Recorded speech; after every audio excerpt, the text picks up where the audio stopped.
Hello, everybody, and welcome to this YouTube short video on SummerSlam Night 1 2025 from my hotel room. I've sounded a little bit different. That's why I didn't bring any equipment with me, but after what happened and what you just heard, I've never really experienced anything like that before. Obviously, I have experienced the cash in before at WrestleMania Night 1, WrestleMania 40, but it was the most obvious thing in the world. But just because it was obvious doesn't mean it was bad. It was like I was there with Dave and his brother and his sister, and I was like, more than likely this is going to happen. And to the letter, exactly is what happened. Punk obviously gets the win against Gunther. Seth Rollins walks out. He wasn't injured the whole time. Drops the crutches, takes off the cast, walks to the ring, beats the heck out of CM Punk with the briefcase, cashes in, hits the stomp, and that's it. But the way they did it was so interesting because they didn't just beat CM Punk. They didn't just do that exact thing. The match itself was an old school wrestling match. It was a Gunther match. Gunther went in, beat the hell out of CM Punk. CM Punk took it and overcame it. Now, what's interesting is I've seen this match before. I was in Belfast the start of the year, around WrestleMania time, and I actually saw Gunther versus CM Punk for the world title in the SSE Arena in Belfast, and they had a very similar match. Now it was much more competitive, so Punk can go with Gunther, and he did go with Gunther tonight. But tonight was about Punk being the babyface in peril, taking the punishment, not giving up, and keep working through it, and eventually getting the win. Well, that match was much more back and forward, competitive, and then Gunther being the heel, Punk hits the GTS and everybody goes unhappy, right? So that was in my head while I was watching the match, and I was like, okay, so what are they going to do different? What they did different here is, again, as I said, Punk took a beating.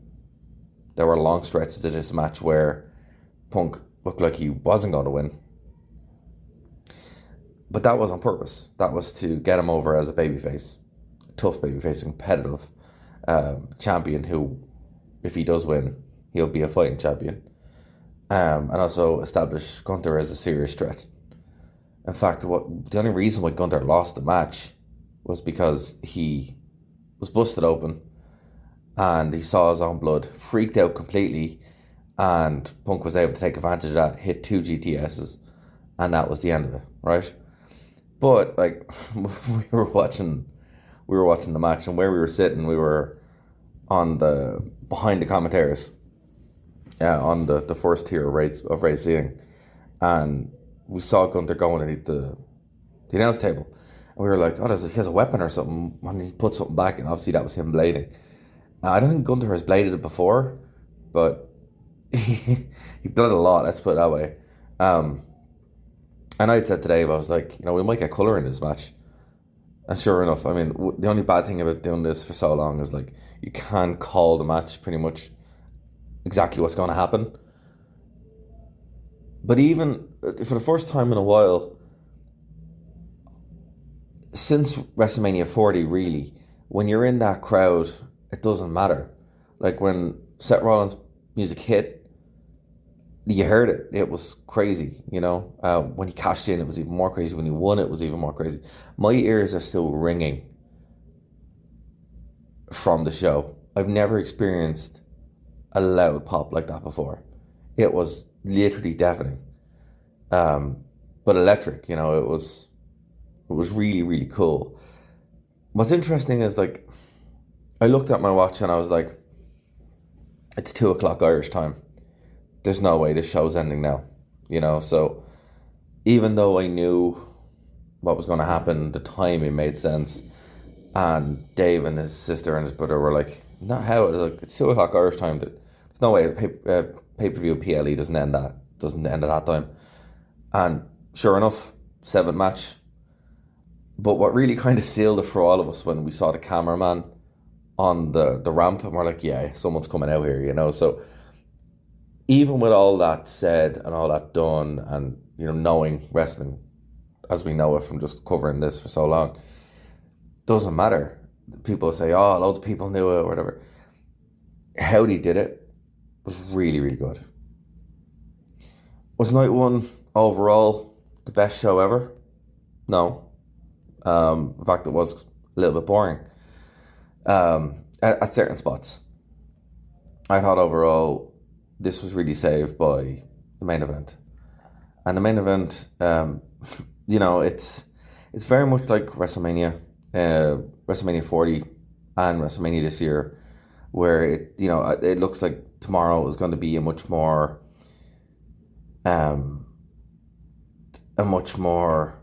match heavy card that people actually really want to see, a stacked card.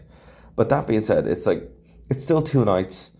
I went home happy. I wasn't disappointed, even though, you know, I am a big CM Punk fan. And that crowd, you know, was very pro CM Punk. It was still really, really cool and genuinely satisfying to experience the cash in, have that big moment.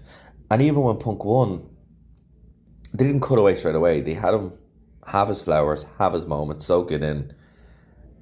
You know, and he still had that big recognition of him as a world champion. First time he's been champion in WWE in 12 years.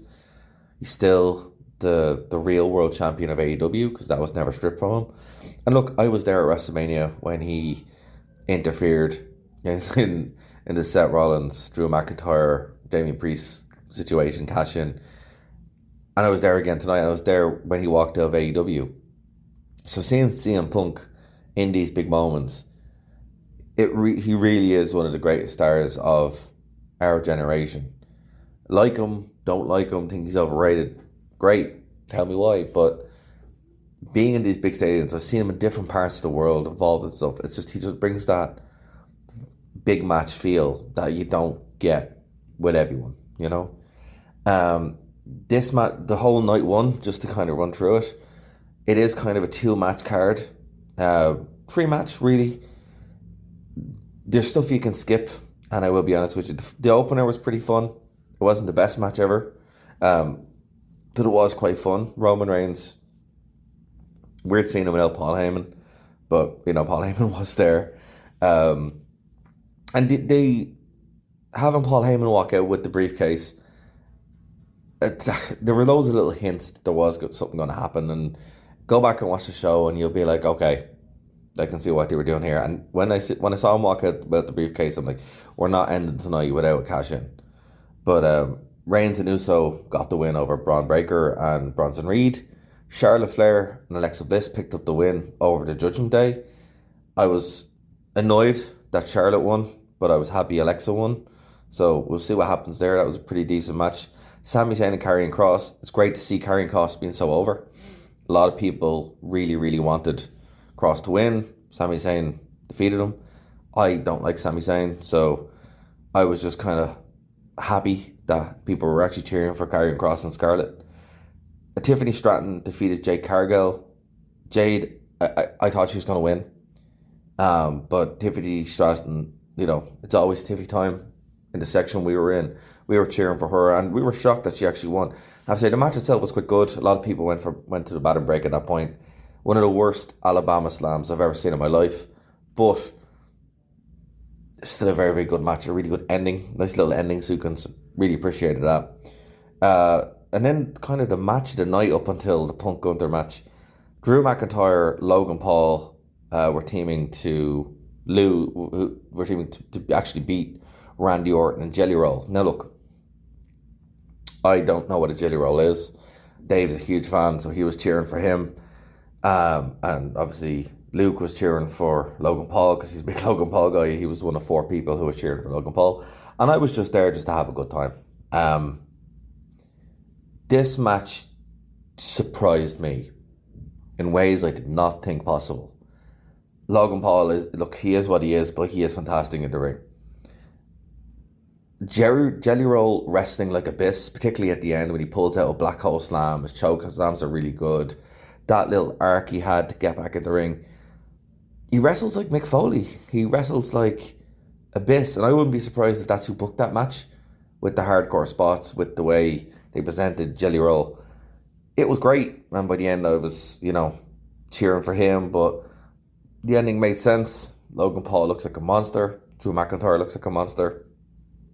A very, very good match that was way better than it had any right to be. And then obviously we go into the main event as well. Now look, tomorrow there is a lot to look at. There's a pretty stacked card from end to end, I'll be honest with you. The match I'm most looking forward to is the 6-pack TLC match. But there's a cage match and everything. It's really, really good. And it's wild because while WrestleMania 40 was fantastic for me to be there, and it was a cool vibe and an atmosphere, and I wouldn't trade it, SummerSlam seems to be a better match value, where that in ring is where the story is being told. Big moments are happening, but it's more in-ring based, and that's seems to be the way as well, particularly with WrestleMania 41 as well, which was kind of a dud overall. This doesn't seem to be already. Some people might find night one quite boring. I disagree. I think it was fun overall. It was very, very quick. It zipped along. Some people would say that it was probably rushed. I haven't watched it on TV, so I'll have to see. But being in the crowd was into it. They were hot from the opener. So at no point did they lose the crowd. They didn't. So we'll see what night 2 is like. Let me know what you thought in the comments below. Are you happy the Seth Rollins won and the CM Punk Seth Rollins feud is going to continue? What would you give night 1? And we'll talk to you in night 2 tomorrow. So for everybody on the show, please go over to nerdtoknowmedia.com where you can get all the podcasts and stuff like that. If this is your first time checking this out, please do subscribe. That helps the channel a lot. I'll talk to you in the next video. Bye guys.